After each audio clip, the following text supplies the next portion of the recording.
Catering is life, motherhood is life, and TikTok is life. Gagawa tayo ng healthy na arroz caldo.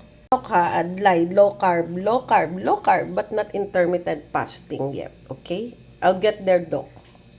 Magigisa tayo ng olive oil yan, Doc. Ha?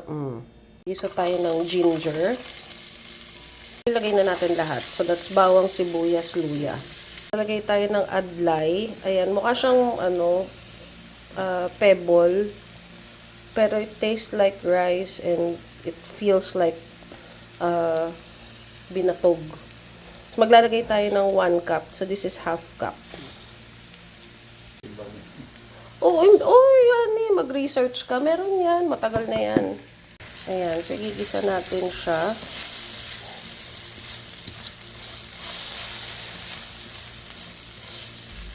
Add a little fish sauce. Hindi tayo vegan ha. Nagpapaka-healthy lang tayo. Baka mamaya may magreklamo. Luin lang natin. Ano ba talaga ang proper pronunciation?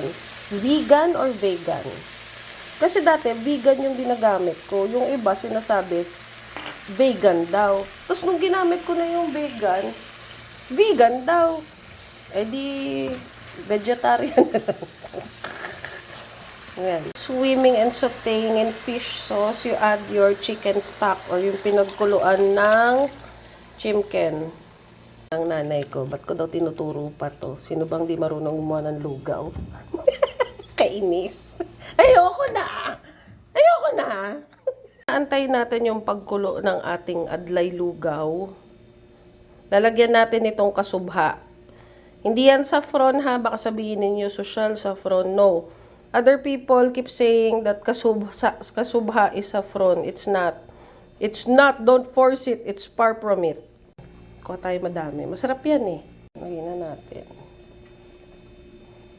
More because it's really good. There. Why is the lugaw adlay? Lugaw with adlay? Nagre-reklamo kayo. It's low carb! Where's the Asian in you? So, medyo lumalapot-lapot na siya. Pero double, triple the cooking time to ng kanin. So, bukas pa tayo kakain. Charot!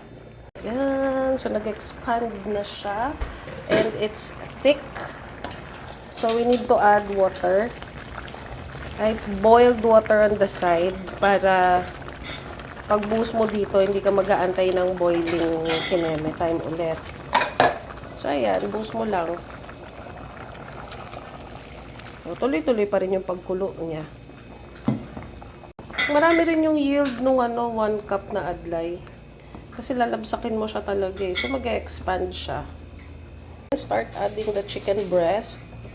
That will just be in time para hindi naman sobrang shredded na pag natapos ka ng magluto. Diba? Pangit naman kung wala ka na itirang buo. So, ayan. Yan na! Added flavor. Maglalagay tayo ng down sibuyas. Ayan. Masarap yan habang kumukulo. Para hindi ka na magtitimpla. Mag-add ng fried garlic para may flavor na. Oh, diba? It looks good. Masarap yan. Masarap yan! Piprituhin na natin yung tokwa. Huwag ka nang dyan, Dok. Hindi ko kaya yung air-fried na tokwa. Hindi masarap yun, Dok. Ang lungkot na ng buhay ko nun. Ikaw na lang gumawa, Dok, kung gusto mo. Basta ako ganyan prito. Ako suggestan, Dok, nang i-air-fry yung tokwa. Di masarap yun. Huwag mo ako lokohin. Yan. So, piprituhin natin siya. Maraming tao namamatay sa lungkot, Dok. Kaya ako, charot. Taste. Pwede na yan.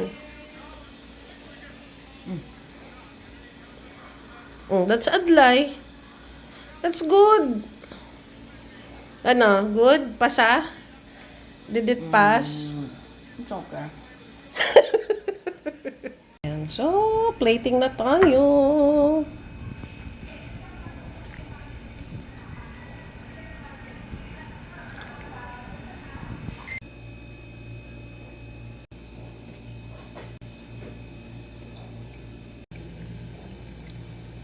Down sibuyas.